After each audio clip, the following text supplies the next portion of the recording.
Counseling Care for You pada kali ini membawa anda dengan tajuk Pengharapan. Novel Coronavirus 2019 atau lebih dikenali COVID-19 telah merebak dengan meluas dan pantas ke seluruh dunia. Sejak COVID-19 melanda negara Malaysia pada tahun 2020, pelbagai usaha dan langkah yang sewajarnya telah diambil. Ikuti perkongsian survival COVID-19 dari salah seorang warga Tish. Assalamualaikum. Saya Hajah Firuz Saidin dan pasangan saya Haji Nuril Anwar. Dan bersama-sama saya juga anak saya Nur Ufah. Saya bertugas di bahagian penyelenggaraan hartanah. Tahun ni hampir 31 tahun saya bertugas di Jabatan Hartanah. Saya mempunyai keluarga besar, iaitu 9 orang anak, 2 lelaki dan 7 perempuan. Kusangkakan panas hingga ke petang, rupanya hujan di tengah hari. Pada bulan Ogos, Hajah Firuz sekeluarga telah diduga dengan COVID-19. Saya ingin berkongsi sedikitlah peristiwa yang berlaku pada diri saya dan keluarga saya pada tahun lepas. Pada tanggal 28 bulan 8 2021, kami sekeluarga telah ditimpa musibah, iaitu dijangkiti COVID-19. 10 orang ahli keluarga saya termasuk saya positif, kecuali suami saya Haji Nuril yang negatif. Rintitan daripada keputusan tu, apa yang saya boleh buat ialah saya bantulah anak-anak saya masa tu untuk menghadapi keadaan yang sangat getir, yang demam, dan masa tu ada yang keadaannya tak pernah kena sakit pinggang, menangis dan sebagainya. Yang saya boleh minta masa tu, kebetulan ada adik-beradik saya yang tinggal berdekatan dengan rumah saya. Dia orang bagi bantuan seperti makanan, ubat, dan hantar sampai kat pintu rumah saya je masa tu. Sebab kita nak keluar dah tak boleh sebab dah kira karantin.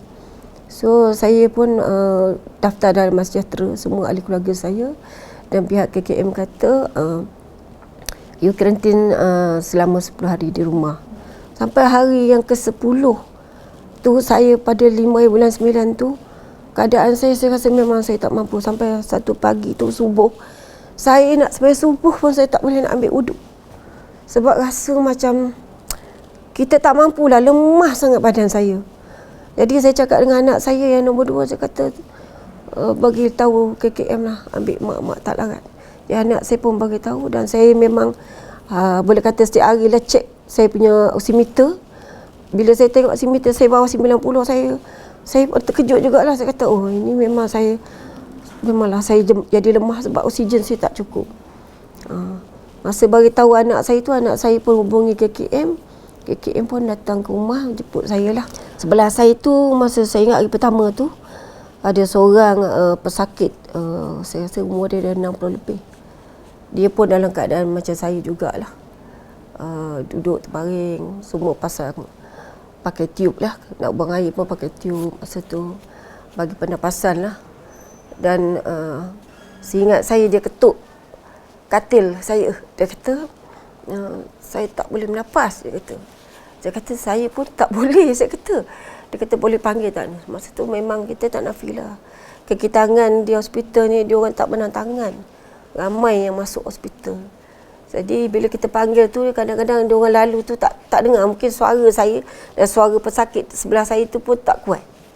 Jadi sampailah ke malam, dia kata saya nak pergi bilik air. Saya kata tak boleh, takut kita jatuh. Dalam keadaan tu, dalam sedar tak sedar, pukul 4 pagi tu saya bila paling sebelah, saya tengok jiran sebelah saya tu dah tak ada. Katil dia bersih aja. Bila katil bersih, saya pun kebetulan nurse masuk, saya tanya, "Nurse, kenapa? Sebelah ni dah tukar ward ke?" Dia kata dah tak ada puan. Saya kata saya baru cakap dengan dia maghrib tadi elok je. Tapi saya tengok dia dah tak larat, muka dia dah pucat je. Lepas tu dia ketuk katil saya berapa kali. Suruh saya panggil nurse. Saya kata saya tak boleh panggil nurse, suara saya pun tak kuat. Gitu. Lepas tu saya cakap, nurse tu kata dia tak ada bagaimana tukar ward. Tak, dia dah meninggal puan. Bila dia kata meninggal tu, saya Saya kata, hari pertama pun sebelah dia meninggal ni. Dan mati saya masa tu saya tak boleh nak fikir, saya tu pun rasa takut jugalah. Takut jugalah kan sebab kita tengok orang sebelah kita meninggal. Lepas tu selang hari yang kedua tu, orang depan saya pula meninggal. Muda lagi, 38 tahun, ada anak 2 orang. Seorang doktor Cina datang jumpa saya. Dia doktor pakar juga. Dia beritahu saya, Puan, dia kata kami terpaksa bawa Puan masuk ke bilik rawat terapi. Saya tanya dia, kenapa perlu bawa saya ke bilik rawat terapi? Saya takutlah doktor. Saya cakap macam tu lah. Lepas tu doktor tu cakap, saya ingatlah sampai sekarang. Ayat dia tu memang, dia kata, you takut ke, you tak takut ke, you hidup ke, you mati ke, bila once you dah kena COVID, you tak boleh letak apa-apa harapan. Kami hanya bantu saja. Tapi nak melawan COVID ni, you sendiri kena fight. You sendiri kena lawan. Saya bila dengar dia cakap macam tu, satu je perasaan saya. Saya kata, kalau saya dah tak boleh letak harapan kat dia orang nak bantu saya, siapa nak tolong saya? Masa tu kan saya fikir balik, saya kata, saya hanya ingat masa tu, kalau saya tak boleh minta tolong pada manusia, saya minta tolong pada Allah Ta'ala. Allah saja yang boleh tolong saya. Sejak pada hari yang kedua tu, dibawa saya masuk ke ward rawat terapi. Sampailah hari yang kelima. Dalam tempoh dalam bilik rawat terapi tu, saya hanya dapat berdoa. Saya minta dengan Allah Ta'ala, kalau tak ada saya, dia ambil nyawa. Saya minta biarlah saya tinggal di rumah. Manusia kadang-kadang mudah berasa putus asa apabila berhadapan musibah. Satu-satunya perkara yang memberi kekuatan dan dorongan adalah pengharapan kepada rahmat Allah Subhanahu Wa Taala. Saya tak nafi, saya memang, kalau saya fikir balik, saya bersyukur sangat-sangat kerana Allah bagi peluang saya untuk hidup lagi. Dan peluang ni saya kena ambil untuk muhasabah diri saya. Mungkin peluang ni untuk saya bertaubat, lebih dekat pada Allah Ta'ala. Dan apa-apa pun yang berlaku, sejak saya sakit tu, saya memang meletak harapan sepenuhnya pada Allah Ta'ala. Alhamdulillah, saya bersyukur sangat apa yang Allah bagi ni sebagai satu pendekatan pada diri saya sendiri untuk berubah lebih baik, untuk lebih bersyukur pada Allah Ta'ala. Dan apa-apa pun yang berlaku akan datang, kita tak tahu. Ya, musibah ni boleh berlaku pada siapa pun. Bukan pada diri saya, pada kawan saya ataupun ahli keluarga saya ataupun orang awam sekelilingnya. Kalau ada yang berlaku, kita bagilah bantuan. Sekurang-kurangnya sokongan, ucapan, doa, supaya seseorang tu dia akan lebih rasa dia dapat perhatian dan bagi semangat pada dia untuk terus hidup. Seseorang yang tidak memiliki harapan adalah orang yang mudah berputus asa.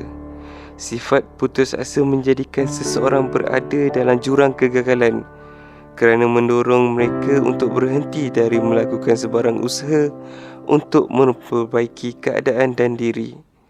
Justru, selagi nyawa di kandung badan, jangan berhenti pengharapan kepada Allah Subhanahu Wa Taala.